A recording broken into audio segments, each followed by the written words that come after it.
오늘의 투자 전략 알아보도록 하겠습니다. 유진투자증권 서울 WM센터 김영재 이사 연결되어 있습니다. 김영재 이사 나와 계십니까?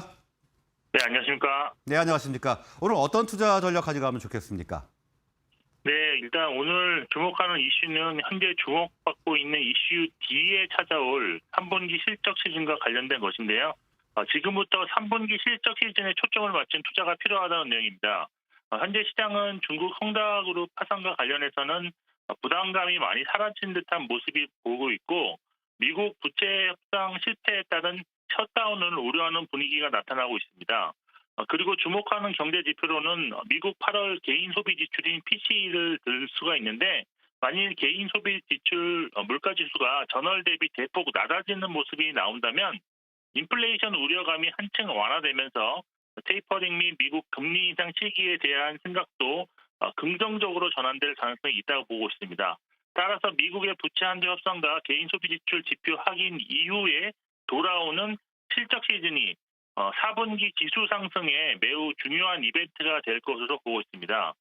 먼저 이번 3분기 실적은 절대적으로는 양호하지만 증가율은 좀 둔화될 것으로 보이는데, 코스피 상장사들의 3분기 매출은 전년 동기 대비 약 15.5% 증가하고 영업이익은 44.2% 증가, 순이익은 52.3% 증가할 것으로 현재까지 전망되고 있어 절대이익 성장은 양호하다고 할 수 있겠습니다.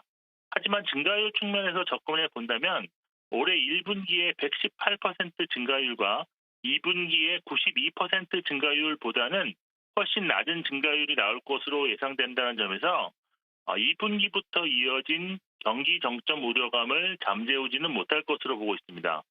그러나 2분기부터 피크아웃 우려로 인해 주가가 미리 조정을 받은 종목들 중에서 3분기 다시 실적 개선세가 유력시 되는 종목들이 많이 나올 것으로 예상되어 이러한 종목들에 대해서는 현재 시점에서의 관심이 유효하다고 보고 있습니다.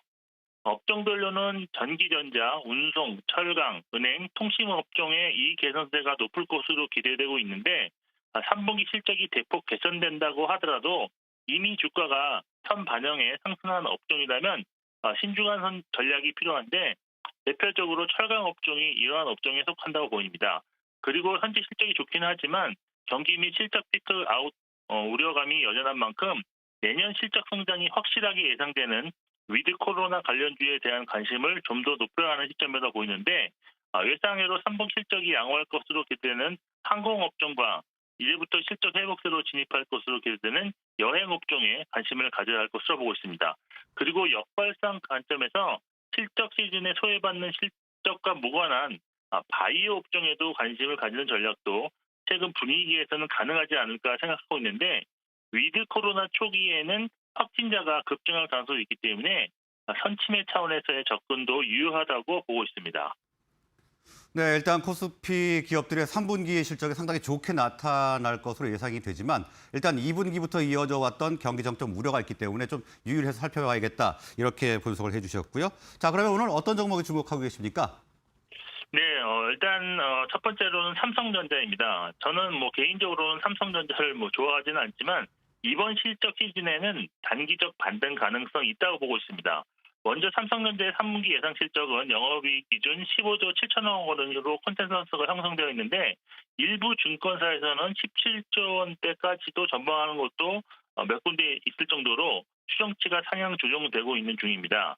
만일 17조 원대로 영업이익이 나온다면 전년 대비 약 40% 가까이 증가하는 것이고, 전분기 실적이었던 12조 5,600억 대비로도 30%대 중반 이상 증가한 실적이므로 실적 피크아웃 우려에 눌려있던 주가는 반등할 가능성이 높다고 할 수 있겠습니다. 수급적으로 외국인의 지속적인 매수세가 점점 더 강해지고 있는데, 9월 들어 외국인은 삼성전자를 19조 2천억 원 순매수했는데, 같은 기간 동안 원 달러 환율이 크게 상승했다는 점에서 이런 외국인 매수세는 패시브 성격이 아닌 액티브 성격일 것으로 추정 가능하다고 보입니다. 밸류에이션 측면에서 볼 때 현재 주가 PER 11.5배 수준까지 낮아져 있는 상태로 밸류에이션 매력에 따른 단기 반등이 가능할 것으로 보고 있습니다. 그리고 두 번째 종목은 대한항공입니다. 대한항공은 여객 부분에서의 최악의 실적을 기록하고 있지만 화물 부분에서의 지속적인 호조세가 나타나고 있어 3분기 영업이익은 1,700억대의 흑자 전환이 예상되고 있습니다. 위드 코로나 시대에 가장 확실한 수혜 종목 중 하나인 대한항공은 최근 외국인과 전체 기관이 순매수를 지속하고 있는데 최근 한 달 동안 외국인은 1,460억 원 순매수를 했고 기관은 2,027억 원 순매수를 했는데 연기금, 투신, 은행, 보험, 금융투자, 사모펀드 등 전체 모든 기관이 순매수를 기록 중인 특징이 있습니다. 기술적으로 보면 전고점 돌파가 가장 중요한 키포인트가 될 것으로 보이는데 전고점 돌파 시 추가 상승 가능하다고 판단하고 있습니다. 그리고 마지막으로 세 번째 주봉한 종목도 있는데 역발상 종목이라고 할 수 있는 SK바이오사이언스입니다. 주가 상승 재료는 크게 세 가지인데 먼저 노바백스 코로나19 백신이 세계보건기구 WHO에 긴급 사용 등재 신청을 함으로써 사용 승인에 대한 생산을 맡고 있는 SK바이오사이언스와 관련한 기대감 역시 지속적으로 주가에 작용할 것으로 보고 있습니다.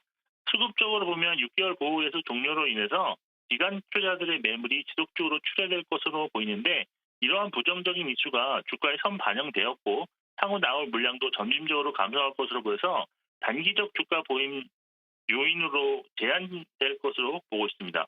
두 번째 재료는 SK바이오사이언스는 현재 자체 개발 중인 코로나19 백신 임상 형상을 진행 중인데 10월 이후 1상과 2상 중장 발표를 할 예정이어서 기대감이 지속적으로 작용 가능할 것으로 보고 있습니다. 그리고 마지막으로 위드 코로나 정책으로 전환된다면 신규 확진자 수가 상상을 초월하게 급증할 가능성이 있는데 이는 백신 및 치료제 관련주 주가에 매우 긍정적인 재료가 될 것이라는 점에서 SK바이오사이언스 꾸준한 관심이 필요하다고 판단하고 있습니다. 네, 삼성전자와 대한항공 그리고 SK바이오사이언스를 자세히 분석해 주셨습니다. 오늘 말씀 고맙습니다. 네, 감사합니다.